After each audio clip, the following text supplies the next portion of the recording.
Beautiful picture, isn't it? I like this picture a lot because I trained as a neuroscientist, a neurosurgeon for 9 years, and doing neurosurgery, recording one cell in your brain, and I tried to make the brain one cell at a time. There's 10 billion cells. I'll be dead. So I started studying people instead of one cell at a time. When I was a neuroscientist measuring cells, I got taught brain makes movement. That's what you get taught as a neuroscientist. But then I realized it's a little more complicated than that. Yes, brain makes movement, but probably better, movement makes brain. And that's really what we're going to talk about today, is making better brains through movement. Bones and muscle, they're interesting things, but this is what makes us. So I'm all about this image. If you're a psychologist in the room, this is called embodied cognition. We recognize the fact that it's a two-way street between brain and environment. Embodied cognition is a fancy term. Not many people like it because they go, what's that? But that brain always reminds me of it. This is a great Swedish invention. If you haven't gone to the IDG website, Inner Development Goal website, which was launched in Stockholm, April 29th, the day after that, Costa Rica adopted this framework for its entire government. That's an impressive thing. Way to go, Sweden. I love this framework.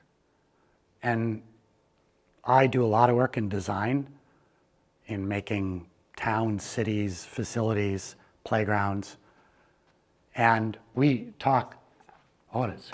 Hear device. Oh, absolutely. I'll be closer. I do a lot of work with this concept because we talk a lot about environmental design, environmental sustainability. We talk about economic sustainability. But the missing piece is human sustainability. If you think of a stool that you sit on, it has 3 legs: economic, environmental, human. If we don't have that piece put into the puzzle, we're in trouble. This framework, and when we look at it later on, has a whole bunch of terms about being human. And physical literacy is highly connected to those terms.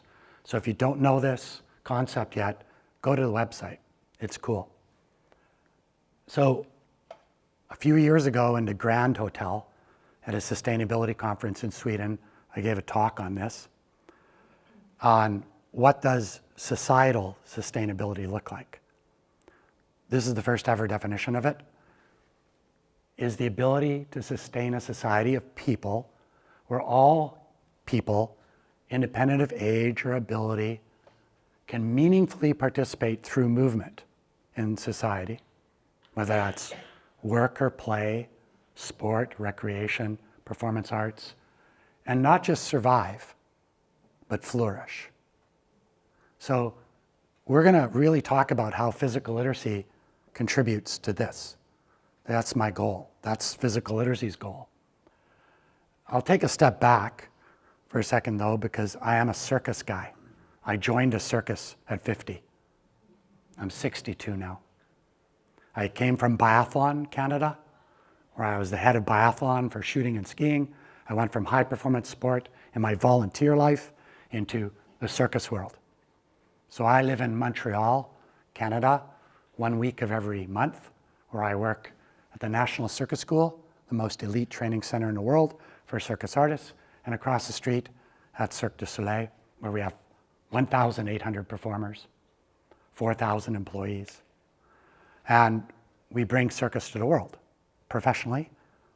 And I learned a lot about circus people because they're the only example as a group that I could find that were physically literate for life.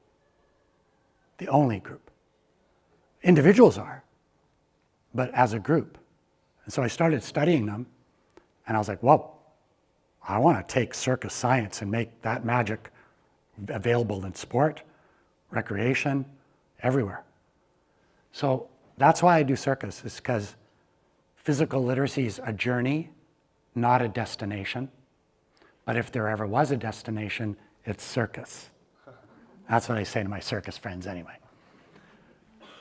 But it's interesting because this is one of the shows, Kriellaars, and this is one of the acts called Bankin. And you can see there's a person flying through the air there. There's two females who do this. They're in the inset picture over there.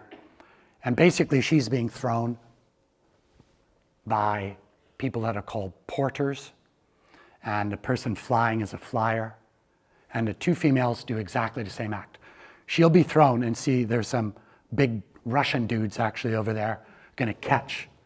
But she's gonna do a double twist and land in a handstand in the hands of those guys.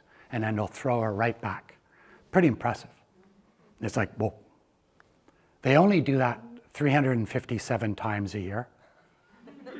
And they have to do a gold medal every time. Otherwise, see ya. And they only do it, so the story, on the left-hand side, those two females do exactly the same act at the same time. And I don't know all 1,800 performers. They know me, but I don't know them all. But I went to the show, went backstage, and I met the two girls who looked very similar. And then I saw one of them I knew from USA Gymnastics. She was a gymnast. We gave her a job in circus. She makes $90,000 a year doing this, loves it. That's cool. The other one I hadn't met, had her makeup off, and I was like, hey, you got as many wrinkles as I do. And I asked, do you mind? How old are you? 58. Doing exactly the same as the 18-year-old. What? And then she got really excited, and she pointed to her husband, who's actually one of the guys like this, over there. He gets to throw his wife around. That's his job. But he's 62. So right after this, I went and measured all 1,800 Cirque du Soleil performers. I measured their muscle, their bone quality, and their psychology. And they range from 20 years of age to active on stage to 68. Many of them with 45-year careers. These people I want for everybody because they became sleek start. Yeah? Is that the right word? Durable. Lasts a long time. Durable brains, durable bodies, durable socially. Durability by design. So at Soleil, we created our framework called Durability by Design, Sleek Start by Design, for all people, not just in circus. And this is a framework that's based on physical literacy, making people durable, that can last a long time doing things. So interestingly enough, my colleague from Cirque du Soleil will be here in Stockholm February 3rd to 5th, and we'll be talking about that on Sunday when I get to Stockholm, and trying to apply this in our sports system here, which will be cool.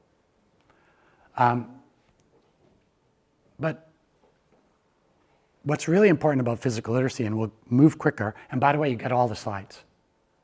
You get every single one of the slides. The real ones, not PDFs. And Lisa will get them to you. But this is what physical literacy is all about, creating potential.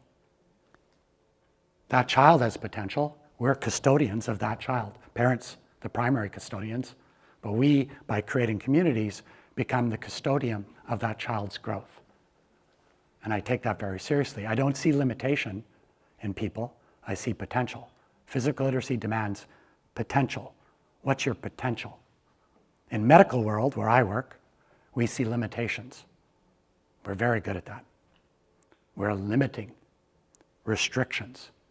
And at my age, oddly enough, I have potential too, but very few people in society recognize it. It's called ageism. And in medicine, we're the most ageist people on the face of the planet. Many studies show that. And if you're an ageist in the medical field, it has more harmful health outcomes, bad things, than racism.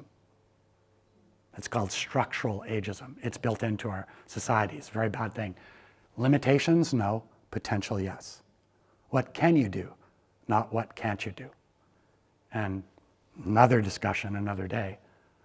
But by the end of this, everybody needs to feel really comfortable in seeing the difference between seeing the world through physical activity lens versus, which we've done for a long time, versus seeing it through a physical literacy lens. Very different. This is a physical activity slide, not a physical literacy slide. On the right-hand side of that slide are Canada's physical activity guidelines. Almost every country has very similar ones. You have very similar, Australia, everybody. The World Health Organization uses this one. Is it better or worse? Doesn't matter. On the left hand there, eat like a pig, run like a dog. That's the healthy world. But saying that to people doesn't change any health behavior at all. Showing that slide of the guidelines does nothing. For 50 years we've been doing this, and population health has declined, even in Sweden. Ekblom, G-I-H? What's her first name? Anybody remember? It's going to come to me right now. She published a study, 2017, 2019, showing that the heart health of Swedes had dropped for 20 years straight. Almost made me cry when I saw that, because Canadians value Swedish health. We look at you and go, we want to be like that culture. But then when you saw that paper, it's like, the mighty Swedes are falling. United States, flat in its face. Canada here, Sweden falling. Not a single country has managed to achieve any of these guidelines. Not one.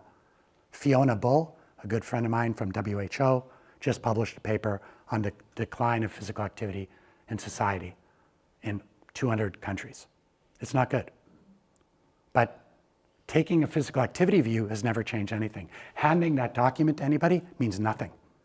It never works. Is it good knowledge? Oh yeah. Should people know that? Yes.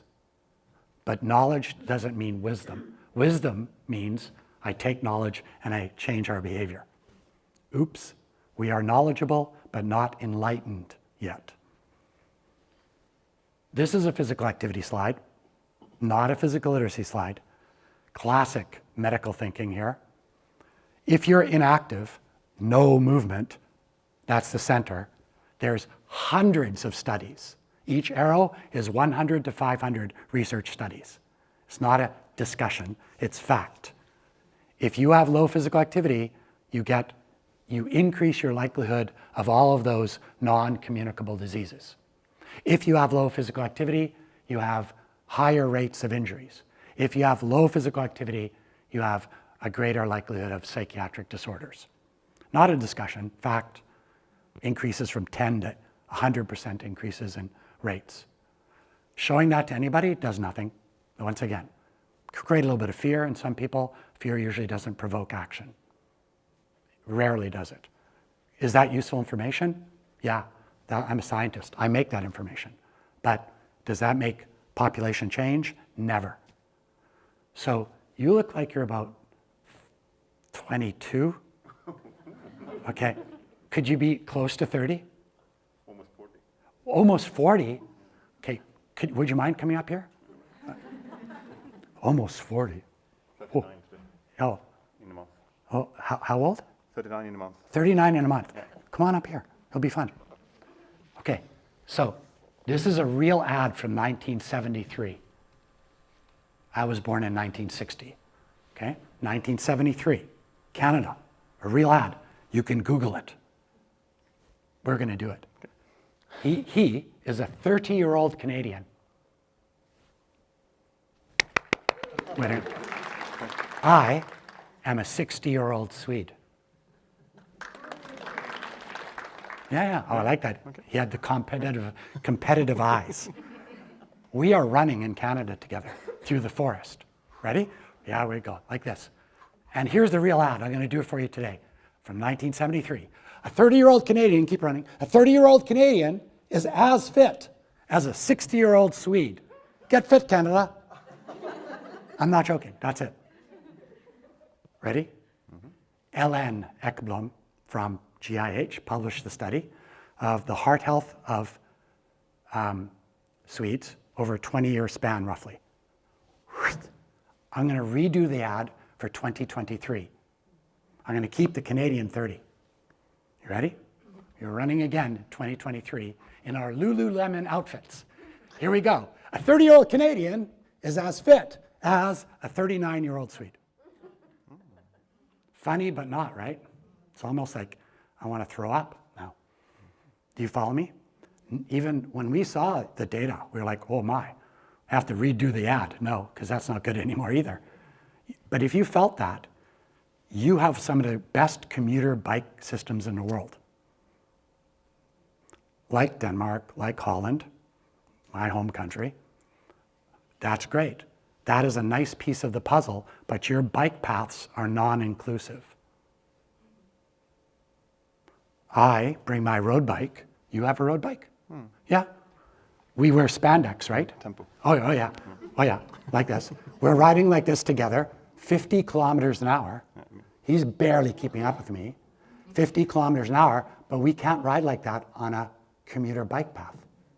We're not welcome because we wear spandex. Also, we're going 50. Do you follow me?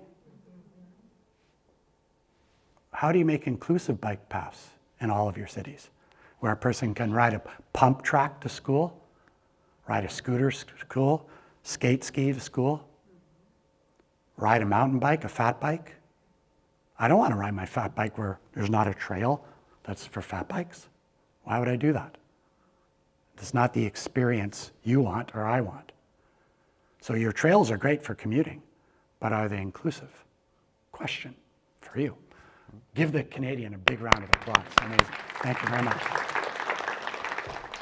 So this graphic is wonderful scientifically, but again, not a health promotion model. This is a physical activity slide from my lab.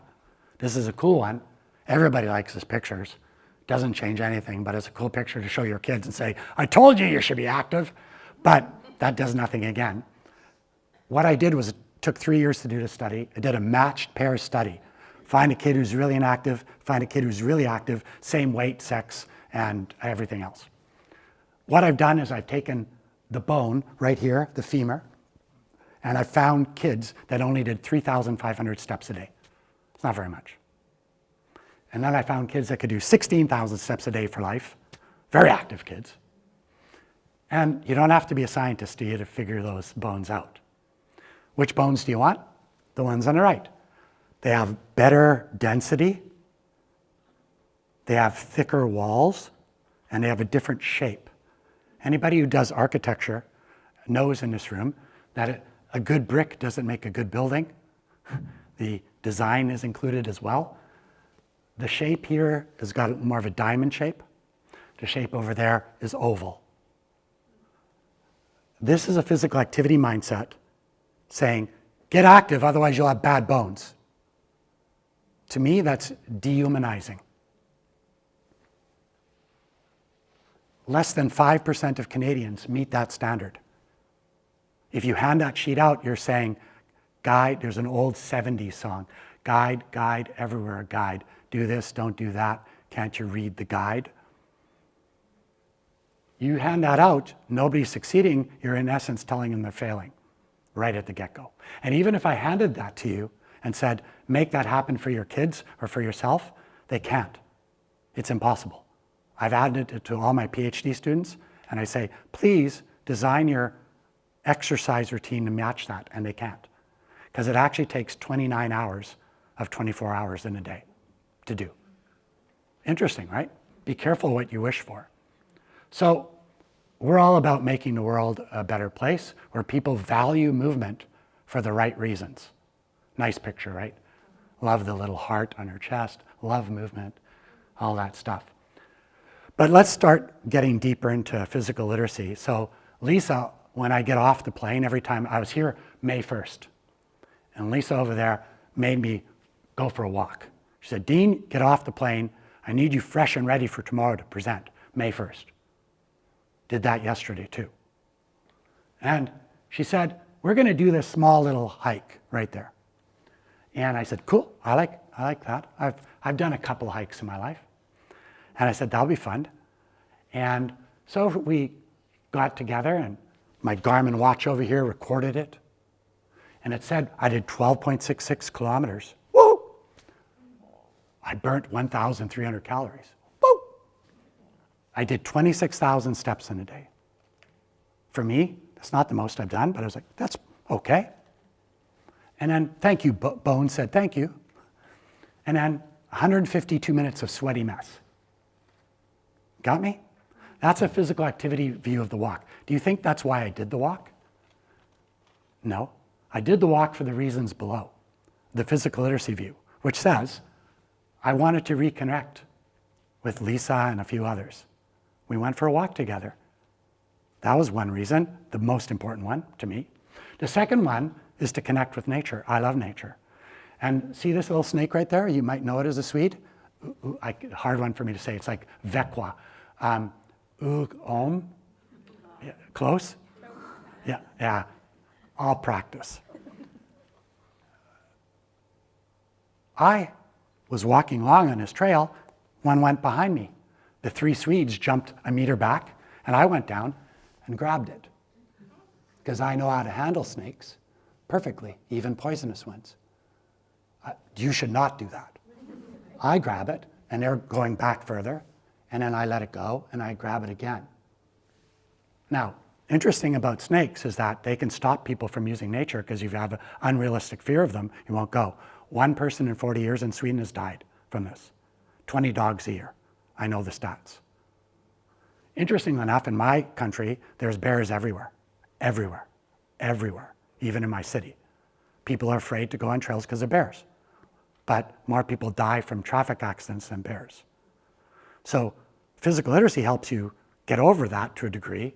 But for me, I went on this trail to work with nature, see the rest of the beautiful lakes, Long Lake over there. I also, Lisa said, I don't want you getting good shoes. I want you to do, and I brought these specifically. These are the shoes I did that hike in. Great traction. Not. But I needed an experience that challenged me. I didn't need fancy footwear. I've got that for other hikes. So I wanted to maintain my footwork in slippers. And then finally, I just got off the plane, 24 hours of flying, and I need to refresh myself. Those are the reasons why I did it. Can you feel already a difference? Intrinsic reasons for moving, extrinsic. I use this every day. For 15 years I've been monitored. But it doesn't do it for me. I do it just for interest's sake. But some of you will go, yeah, my Fitbit makes me do things. Cool, but not everybody. So this is the hike that Lisa made me do yesterday, a different part of the forest. We did what's it called?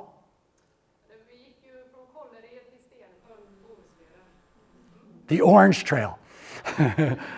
So we did the Orange Trail, and I brought even different slippers for that, even slipperier than these. And it was raining yesterday. It was beautiful rain, 5 degrees. The tree roots were very slippery. Yeah. And it was raining, and she said, we're going to do it in the dark, too.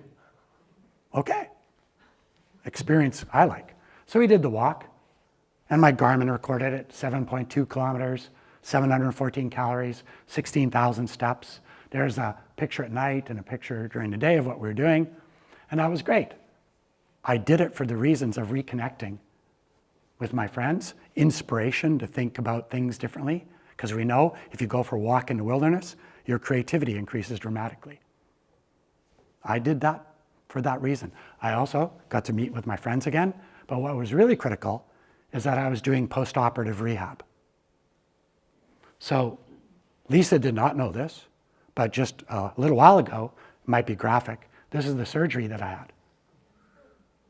So my patella was completely disconnected from my quad, ripped off. 3 holes into my into my patella, stainless steel wires, reconnect it back up together. That's just a couple months ago. And here I am doing this trail to rehab myself, get my footwork back, get back to what I like to do. Not limited at 62, potential. Any doctor sees this, you did what? Are you ready? What are you doing?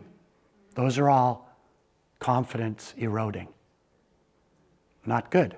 That's ageism. So physical literacy is really cool, and I'm going to keep you going through it to understand it. This is a paper just came out, just last year, and I just got the statistics on it 2 weeks ago. And this paper, called When the World Stops, the Impact of COVID-19 on Physical Activity and Physical Literacy. It was the #1 paper in this journal for the entire year. It's the top exercise journal in Canada. It was the #4 paper of all Canadian science publications in 2022. That's cool. I don't really care about popularity. I care about quality of work. But the interesting thing about this paper, it measured kids prior to the pandemic and during the pandemic. And it said 85% of Canadian children reduced their physical activity because parents restricted their behavior. We oppressed their movement. And then the number of children that were meeting the physical activity standards halved. Everybody kind of figured that out. We confirmed that, great. But what we didn't know, but from a physical literacy lens, we asked children, how do you value movement? The same children, before and during. And the children told us, as a result of adults suppressing our movement, we no longer value movement at home, at school, and with friends. That's a belief change. That's not easy to change. Thanks, parents. Thanks, adult culture. But the interesting thing is 15% of the kids did not reduce their physical activity. And guess what? They were the only ones that were physically literate. They could organize their own behavior. They were agents of their own movement. They were immune to the pandemic from a movement suppression point of view. Interesting now, eh? Oh, I want that for my kids. That's what you should be feeling. But you guys, January 1st, 2020, adopted this into law. Only publicly, but not privately, but that's cool. One of the only few countries that did that. I believe in it. These are the conventions articles that apply to movement. The standard for education, the standard for leisure, and the standard for living. In education, I say, if you're a phys ed person, or you're designing facilities around schools, playgrounds, the Convention of the Rights of the Child says development of mental and physical capacities. Phys ed shouldn't be here, recess should not be here. It's equal to numeracy, literacy, and science. It says that in the convention. You cannot escape it anymore. Oh, movement, no, we're developing brains. No, you're not. Not without movement, you aren't. Careful. Article 31 is the leisure article that says the right to play, people call it, it's not. But every child should find a way to participate in cultural activity through movement. They need their movement voice. Every child in Sweden should have a movement voice. They should be able to find it. We help them do that, grow it, perform it, and then be accepted for it. That's called belonging. Everybody should belong through movement. Interesting notion. That's Article 31, paraphrased. Another article is this one, Article 12, the voice of the child. If you are designing anything for older adults, anybody, female, twin-spirited people, doesn't matter. You must ask their opinion. It's called the voice. It means nothing for us without us. Nothing for us without us. I'm 62, yeah, you better ask me about older age things. It's not a flat, even track for all of us, by the way. So interestingly, we asked 8,000 Canadian kids their voice about How important is movement in school, family, and friends? We also asked them, how important is math? How important is reading and writing? Want to see the data? This will come out next month. So you get to see a preview of a paper coming out next month. I'll explain it, not complicated. Top left-hand corner, way up there. It goes from 6 to 13 years of age along the bottom.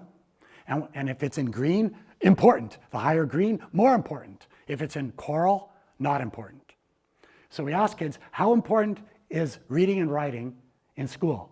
And at grade 6, it's pretty important. By age 13, it's really important. Yay! Parents go, yeah.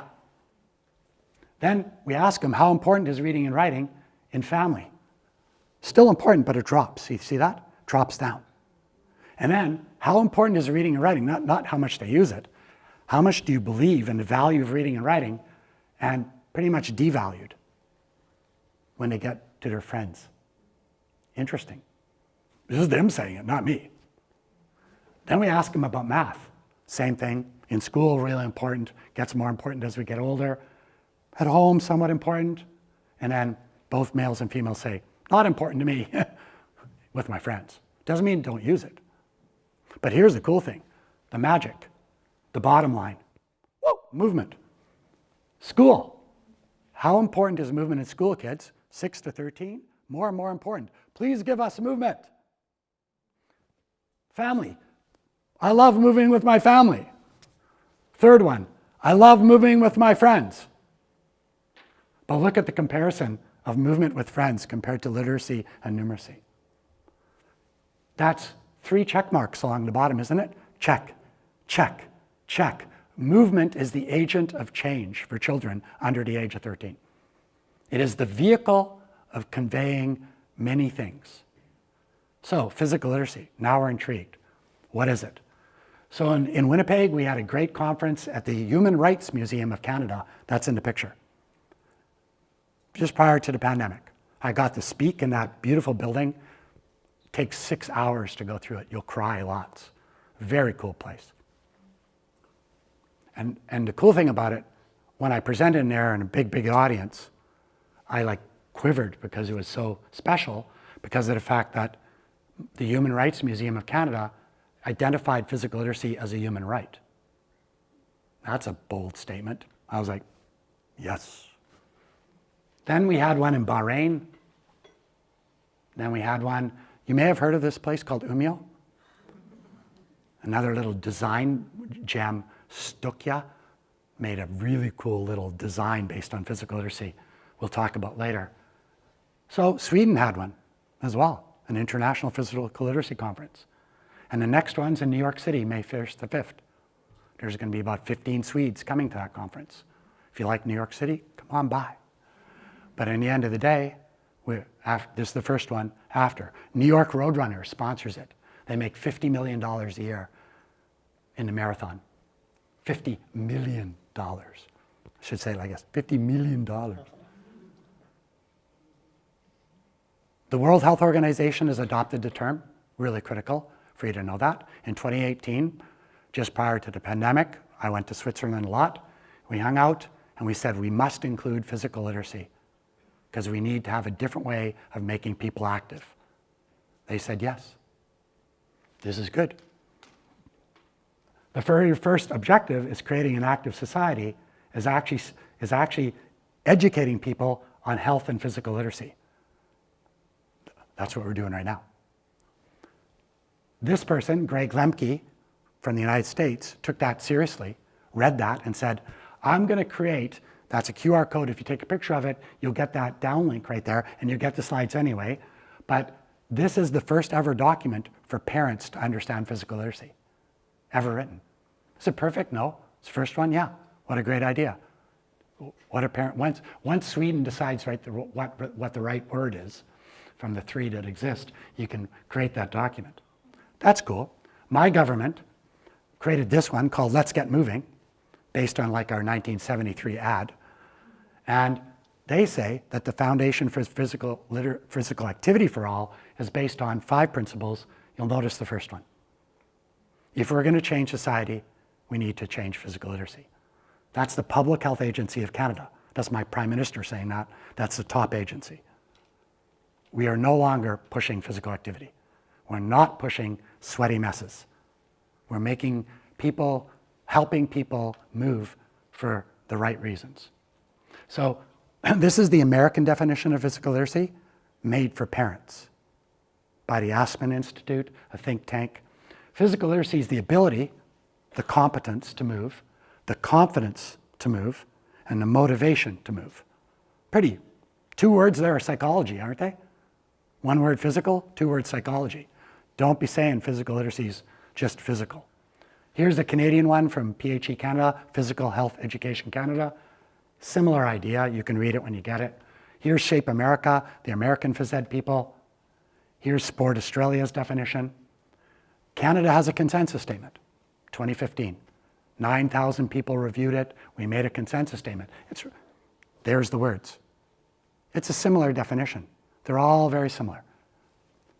We even have a 1-page consensus document about what this can do for us. Important. You can read that later. This is an article we wrote in 2019 making the proposition that physical literacy, see, professors are really good at using PowerPoint to make slides. Really good, meaning bad. So we made a PowerPoint slide, me and John. I'm on the back end there, but John's in the front end there. I'm always at the end. I'm the instigator. But we made this diagram over there. Instead of a definition, we made a diagram, a process. And we said that process might lead to physical activity. And because we already know, if you're physically active, you have better physical health, better mental health, better social health, no discussion. So that's done. But the missing piece perhaps could be physical literacy. Pretty popular suggestion, lots of people like this. We wrote another paper on how do you use this concept in various sectors.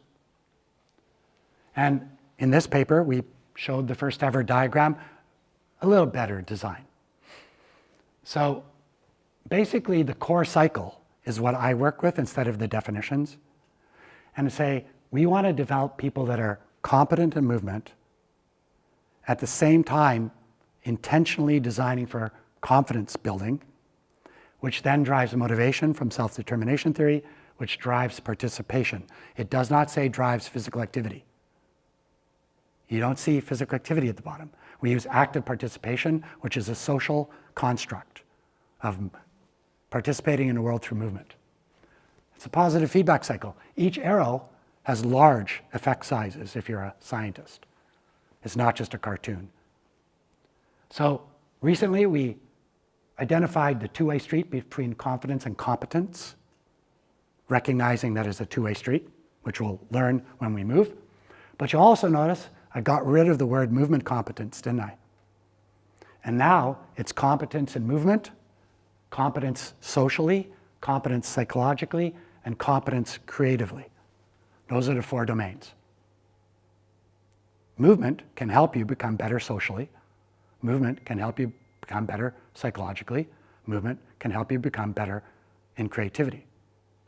It's not movement to get better bones. It's movement in all domains. So the game is, ultimately, if you're in physical education, a leisure pedagogue, a performing arts instructor, a sport coach, an architect, a city planner, anything like that, or even in vocation, you want to activate the cycle, turn it green. Does your society turn it green for every member of society? All.